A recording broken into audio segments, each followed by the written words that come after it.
Speaking of weed, did you see what happened when the 400 teenagers were left unattended at the Memphis Putt Fun Center? No, It's I crazy, didn't see man. the story. It's crazy. Yeah. It's crazy. So Saturday, all right, the Putt Fun Center off of Summer Avenue there. Sure. I don't know. Recently filed police report says that the company said that parents just started dropping off their children. Okay? Suddenly, there was a crowd of 300 to 400 people, causing the business to be in violation of COVID-19 compliance. Okay? So the business decided to close up shop because of overcrowding. Then the chaos erupted once employees said that they would not issue a refund, instantly turning that fun center into this frenzy zone. Let me show you this video. Why wouldn't they refund? If you take people's money, Sure. here let me show you what I'm looking at here. This okay. Oh my god. All right, so there's a lack of refund. Okay, now here's all the kids in there. And there was video outside. For some reason, I can't find it anymore. They were just destroying this fun putt center.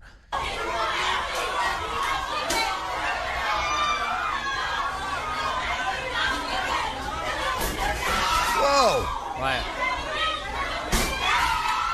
Hey, chill out, kid.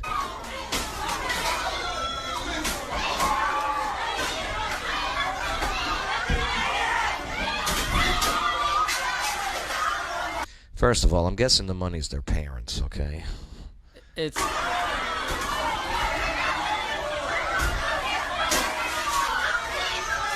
Are you kidding me?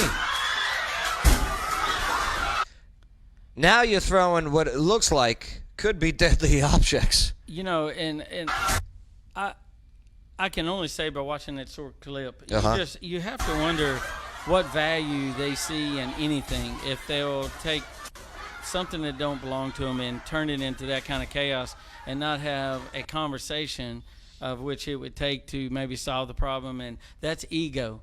Their ego's in there 100%. They've been taught that and experienced that, or probably even seen that. And so, they would benefit from a lot of leadership programs, to be quite honest with you. So we could teach them how to respond to when situations like that happen, and when you turn into that, it's over with. Now this whole not refunding thing, I don't know, that's just what the report says. Okay, but yeah, in that video, the girl, who appears to be a teenager, is seen tearing apart the plexiglass divider. They got these COVID plexiglass, throwing the stanchions, the metal stanchions. She also those metal ropes. What was the cost of that probably to get in there? Maybe $20? I don't even know. Yeah, I mean, right. It couldn't have been that much money. And so when you create such a chaos and a scene over $20, when you could live to fight another day and come back with a different method. I didn't see those teens wearing any masks or anything. No. Okay. So it's I think they enjoy the chaos more than they do the peace. I feel that poor unfortunate girl right there, who's going to be she's going to get charged with something. I truly believe that. And if not, your law system has got a problem. Well, I'm no lawyer, but her intent was to destroy and to demolish definitely harm somebody. I mean, you can just clearly see it. So right is right, wrong is wrong in any situation. I don't care who it is. So wow, it's very discouraging. These kids have got to learn there's repercussion. Okay, and when you let kids get away with throwing a temper tantrum, I'm not a parent. Don't get me wrong. I observe.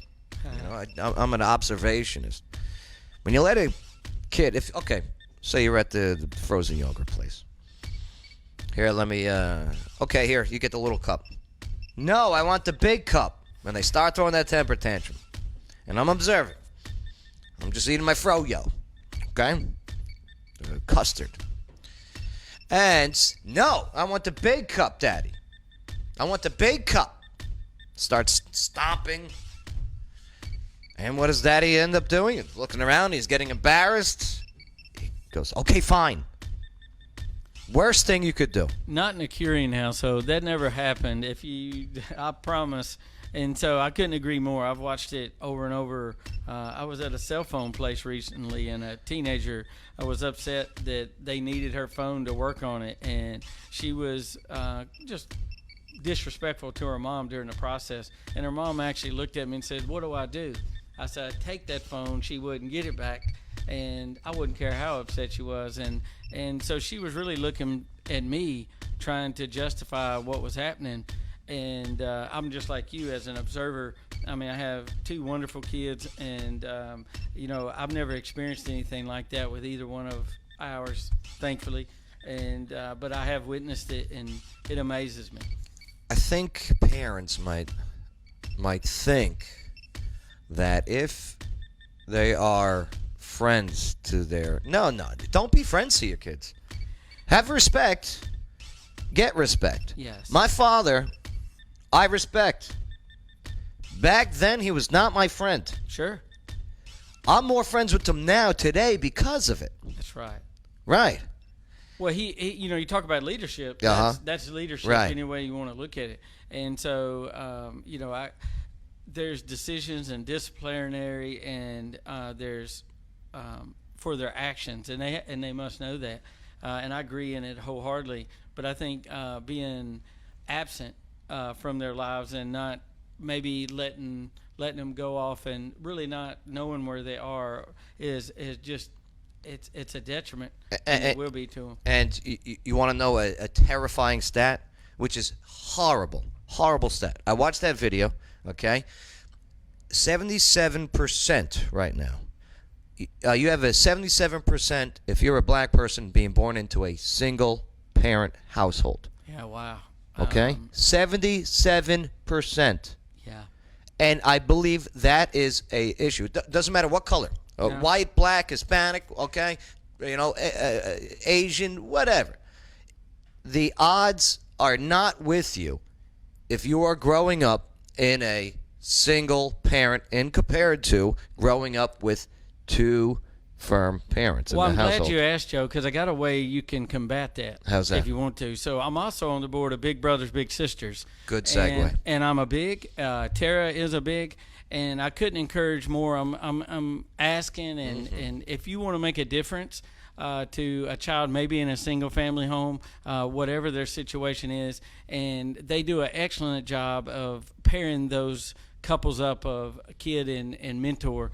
And it's a sacrifice of your time, but it's a sacrifice worth making. Right. So Chris Burek of Big Brothers Big Sisters, she's great. Reach out to her, and then you can see the difference right off the bat. You make a difference in a child life, and the program right now I think we have around 66 matches. Yeah. We need women and men. Yeah. Both. And trust me, you can make a difference. Absolutely. Yeah. Absolutely. Because look what happens. Yes. Okay.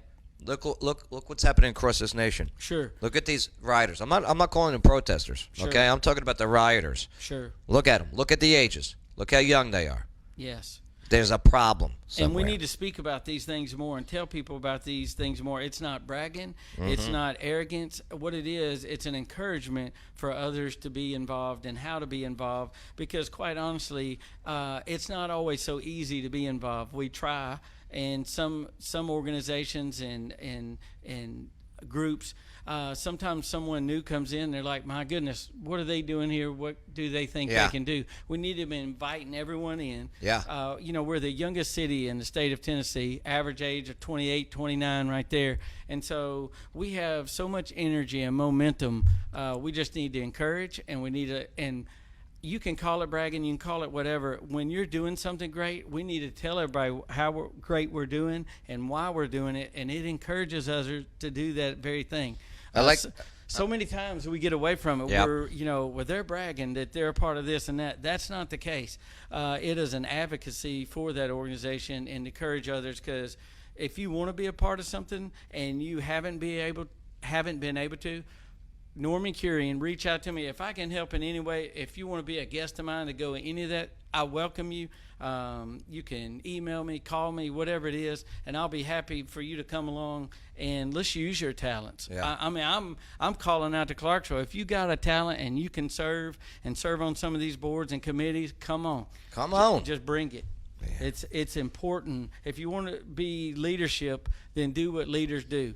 And so it encourages others to be a part of that leadership. And that's what we got to do. That's what we must do here in Clarksville. And I like what you said about the it's not bragging. There's a big difference. And I found this out recently. There's a big difference between proud and pride. I promise. Right? I mean, Yes. the pride's that's no good thing. Okay, Yes. but proud. Sure. If being proud of something, I'm being very proud of somebody. Clarksville, Montgomery County, Right. and all the organizations and things that I'm involved with. I have a certain amount of energy that I can dedicate to it, and so we need other people's energy to dedicate, because Joe can't do it all, others can't do it all. I know. I'm trying though. Yes, I'm trying.